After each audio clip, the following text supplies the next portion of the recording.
Hey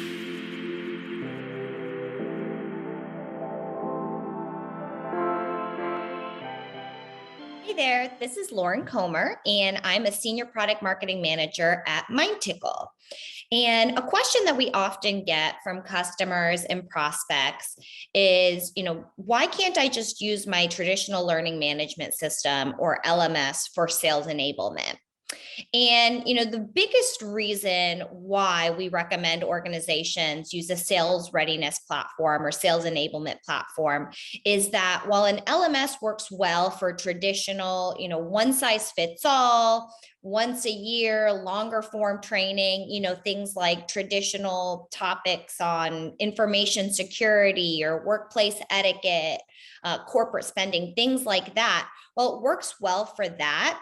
It's really not cut out or designed for the specific and unique needs of sellers and sales organizations. So I'm here to talk about the top reasons why using an LMS for sales enablement just won't cut it. So the first is that the curriculum for sales organizations is really dynamic and unpredictable.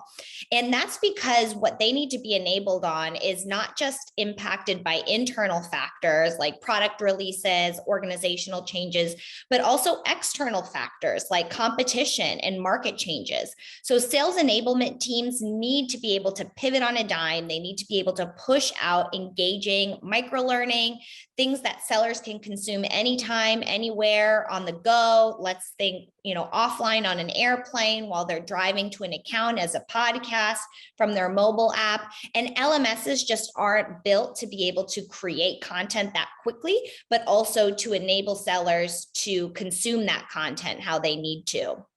The second reason why is that sellers really need individualized enablement based on their experience, their skills, and their competencies. Again, an LMS is good for generic one-size-fits-all training, but sellers really need to be enabled on specific competencies that are going to make an impact for them. So organizations need to be able to individualize an enablement for sellers at scale.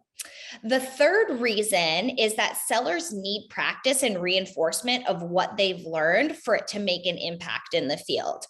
And while an LMS can help sales enablement teams teach or impart knowledge, sellers need to then be able to show and practice as well. So the reality is we all forget what we've learned on 90% of it within the first 30 days. That's just human nature. So, we have to first reinforce knowledge consistently if they're going to remember it.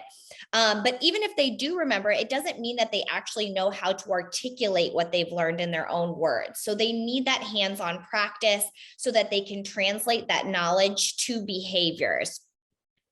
And the last reason is that sales teams need to be able to correlate enablement activities to real business outcomes, things like revenue, time to productivity, and more.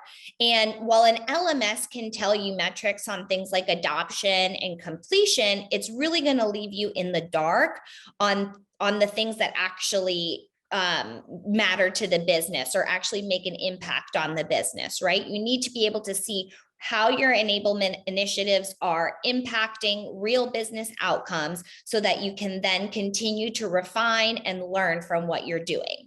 So those are just a couple of ways that an LMS will really leave you wanting more if you're using it for sales enablement. So thank you for listening. We hope that you stay tuned for more tips and best practices from our team. Thank you.